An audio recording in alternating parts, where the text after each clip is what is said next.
Hello students, I hope you all are fit and fine. We are back with a new video with the chapter Gravitation, chapter number 8. इसमें हम पढ़ेंगे gravitational field के बारे में. I hope कि previous classes में आपने जो भी ग्रेविटी के बारे में पढ़ा है उसके बारे में आपको कुछ आइडियाज़ होंगे. उसी के बेसिस पर हम आगे बढ़ते हैं. सो व्हाट हैपन्स, हमें पढ़ना है ग्रेविटेशनल फील्ड के बारे में.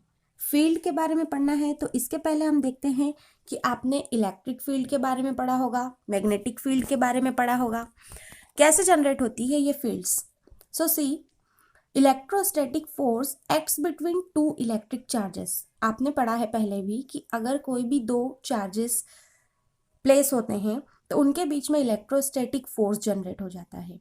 इसी तरह से अगर दो मैग्नेटिक पार्टिकल्स होते हैं उनके बीच में मैग्नेटिक फोर्स जनरेट हो जाता है. सिमिलरली प्रीवियस चैप्टर में हमने देखा था कि अगर दो मासेस है, मतलब दो बॉडीज है, वो भी क्या करते हैं, आपस में एक दूसरे पर फोर्स लगाते हैं, जिसे हमने पढ़ा था ग्रेविटेशनल फोर्स के नाम से. इसी तरह से हमने देखा कि कुछ फोर्सेस होते हैं जैसे इलेक्ट्रोस्टैटिक फोर्स, मैग्नेटिक फोर्स और ग्रेविटेशनल फोर्स. ठीक है, इन सबको हम कह सकते हैं कि इंटरेक्शन ऑफ डिस्टेंसेस, मतलब ये किसी न किसी प्लेस पर, चाहे वो स्मॉल डिस्टेंस पर हो या फिर लॉन्ग डिस्टेंस पर हो, अगर कोई भी दो चार्जेस या दो पार्टिकल्स या दो मैग्नेटिक ऑब्जेक्ट्स अगर प्लेस किए जाते हैं तो वो आपस में कुछ ना कुछ फोर्स लगाते हैं और इन्हें हम फील्ड कंसेप्ट से पढ़ते हैं. जैसे अगर इलेक्ट्रिक चार्जेस हैं तो इलेक्ट्रिक फील्ड जनरेट हो जाएगा, मैग्नेटिक पार्टिकल्स है तो मैग्नेटिक फील्ड जनरेट होगी, अगर कोई दो मासेस है तो इसी तरह से क्या बनेगी, gravitational field. Let's see the exact definition. What happens according to field concept when a material body is placed in space, मतलब कोई बॉडी है जिसको हमने फ्रीली किसी स्पेस में प्लेस कर दिया है, it sets up the gravitational field around it. मतलब क्या होगा कि इसके अराउंड ग्रेविटेशनल फील्ड जनरेट हो जाएगी. In other words it modifies the space around it in some manner. मतलब कि अगर कोई भी अदर बॉडी इस फील्ड के एरिया में एंटर करेगी तो वो कुछ ना कुछ फोर्स एक्सपीरियंस करेगी.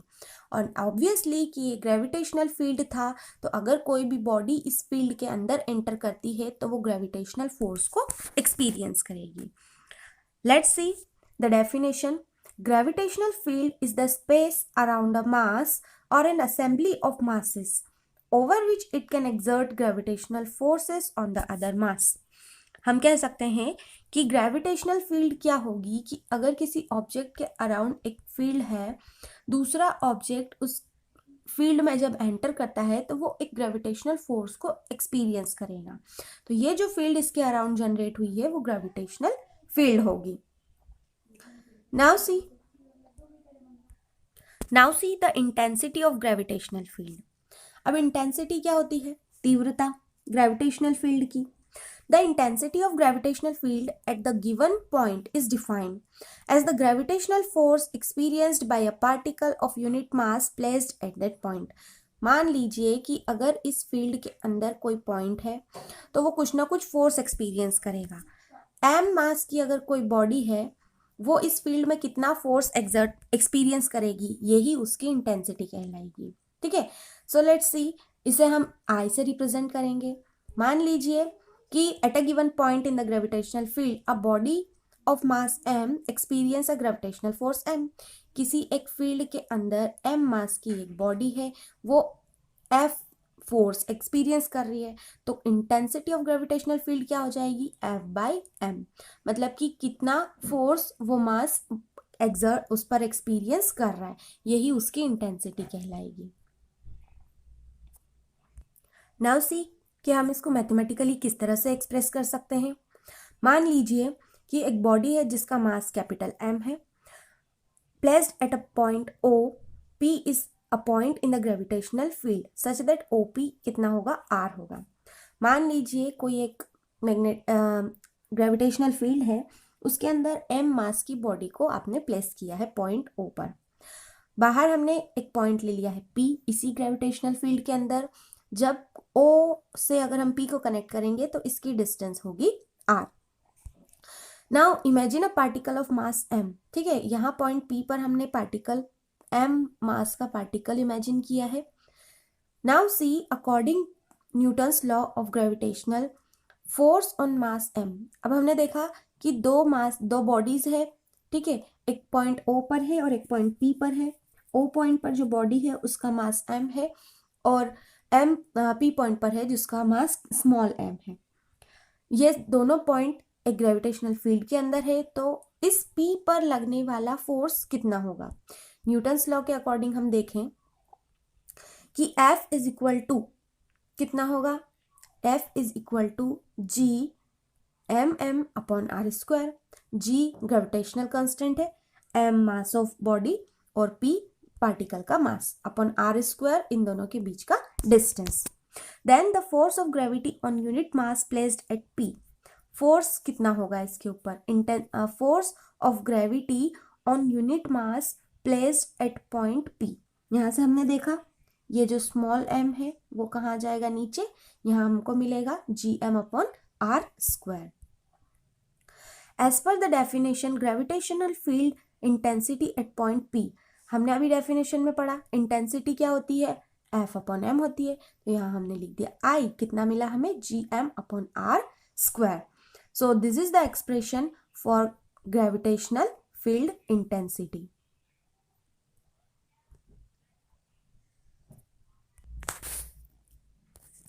सी हियर, ग्रेविटेशन को हम इस तरह से समझ सकते हैं, जैसे ही आपको पता है कि अर्थ पर ग्रेविटेशनल फोर्स लगता है, मतलब अर्थ सभी ऑब्जेक्ट्स को अपनी तरफ अट्रैक्ट करती है। जैसा कि आप जानते हैं कि अर्थ जो है वो एक मैग्नेट की तरह वर्क करती है। मैग्नेट की तरह ही हमने इसको इसलिए कहा क्योंकि जो भी कोई ऑब्जेक्ट है वो अर्थ की तरफ अट्रैक्ट होता है। किसकी वजह से? आपको पता है, ग्रेविटेशनल फोर्स की वजह से। इट मीन्स अर्थ क्या कर रही है? सभी ऑब्जेक्ट्स को अपने सेंटर की तरफ अट्रैक्ट करती है। मतलब क्या हुआ कि इसके अराउंड कुछ ना कुछ एक ऐसी फील्ड होगी। यहाँ पर आप जो रेड लाइंस देख रहे हैं उसको इमेजिन करें कि ये ग्रेविटेशनल फील्ड है और अर्थ क्या है? एक मैग्नेटिक ऑब्जेक्ट है, ठीक है। इसके अराउंड क्या हो रहा है? फील्ड जनरेट है। फील्ड मतलब ग्रेविटेशनल फील्ड हमने कह दिया। तो अब आप सोचें कि स्पेस, जो ये ब्लैक पार्ट आपको दिखाई दे रहा है, मान लीजिए ये स्पेस है।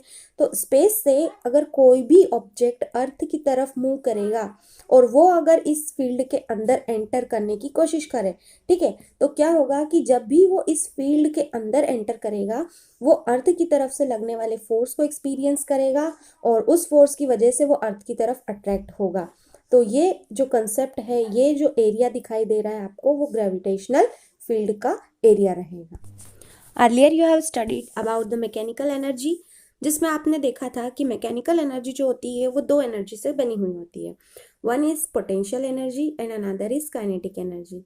काइनेटिक एनर्जी के बारे में आपको पता है कि जब भी किसी पार्टिकल में मूवमेंट होता है तो वो काइनेटिक एनर्जी की वजह से होता है। पोटेंशियल एनर्जी का मतलब होता है कि द स्टोर्ड एनर्जी। यहाँ पर आप इस पिक्चर में देख सकते हैं कि आपको दो ब्रिक्स दिखाई दे रही हैं, एक इस मैन के हैंड में है और दूसरी फ्लोर पर रखी हुई है। यहाँ आपको दिखाई देगा कि जो फ्लोर पर रखी हुई है brick does not have potential energy, इसके अंदर पोटेंशियल एनर्जी नहीं है। दूसरी तरफ आप देखेंगे कि जो ब्रिक उसने हैंड में होल्ड करके रखी है उसमें पोटेंशियल एनर्जी है। This brick has the potential to fall. क्यों? क्योंकि इसके अंदर फॉल करने की कैपेसिटी है। तो जो स्टोर्ड एनर्जी इस ब्रिक के अंदर है वही क्या होती है? Potential energy.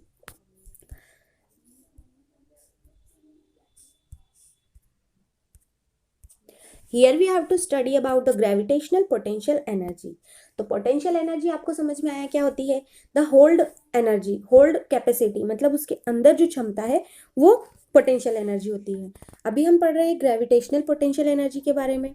तो देखें कि every two particles in the universe attract each other due to their masses. हम पढ़ चुके हैं कि यूनिवर्स में जब भी कोई दो पार्टिकल्स होते हैं वो आपस में एक दूसरे को अट्रैक्ट करते हैं। If one particle is taken away from the other, work has to be done against the gravitational force।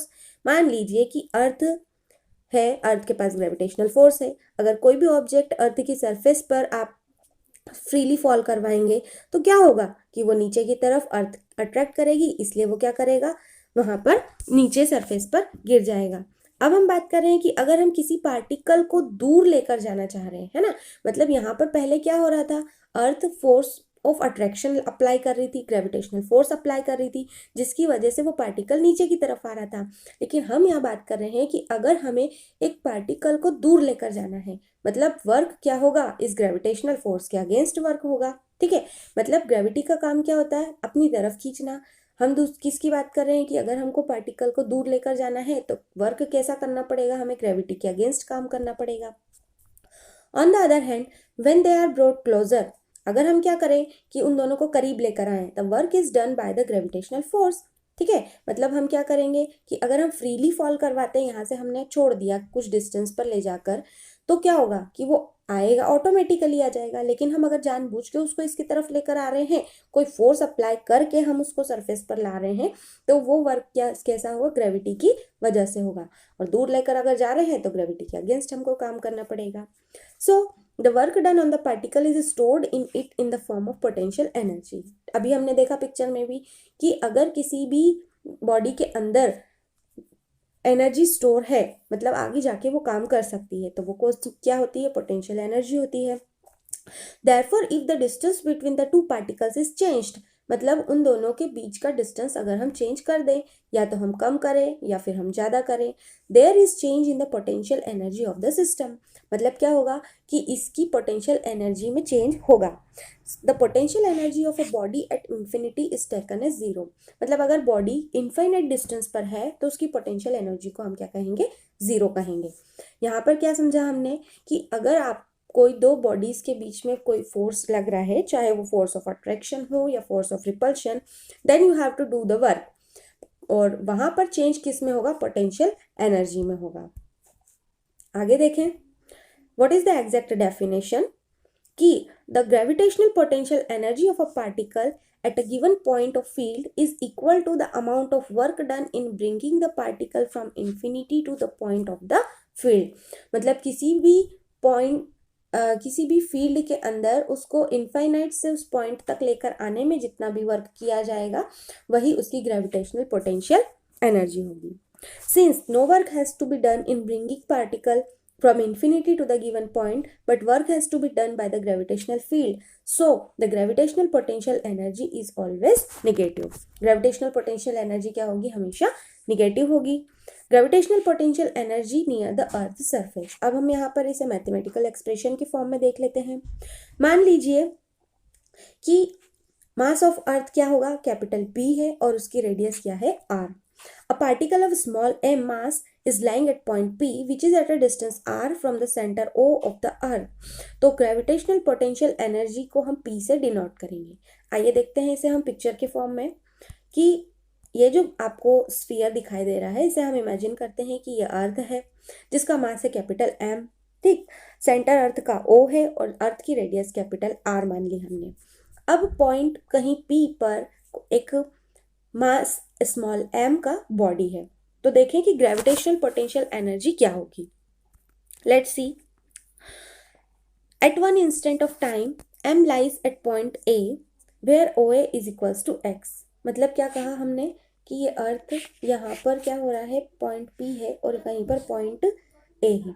तो अगर पॉइंट A पर है, यहाँ पर आप देखें, अगर पॉइंट किसकी बात कर रहे हैं हम, पॉइंट A पर है कोई बॉडी, उसको O तक लाने में जो डिस्टेंस होगी वो कितनी है, x डिस्टेंस है।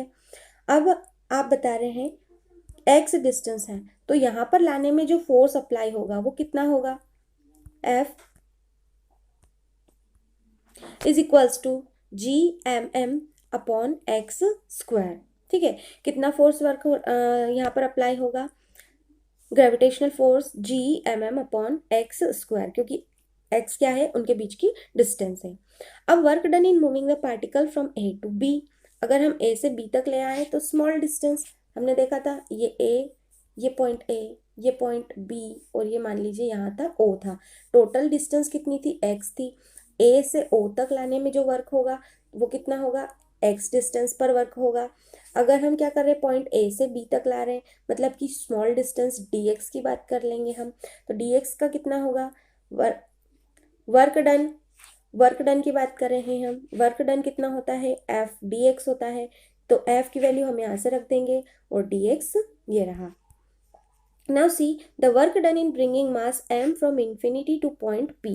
अगर हम इसको इन्फिनिटी से पॉइंट p तक लेकर आ रहे हैं तो क्या होगा, work done w is equals to from infinity to r dx m ये तो क्या रहेंगे, कांस्टेंट रहेंगे, और 1/x² का यहाँ पर इंटीग्रेशन हो जाएगा। इंटीग्रेशन जब हम करेंगे तो हमें क्या मिलेगा, -1/x, लिमिट है इनफाइनाइट से r तक।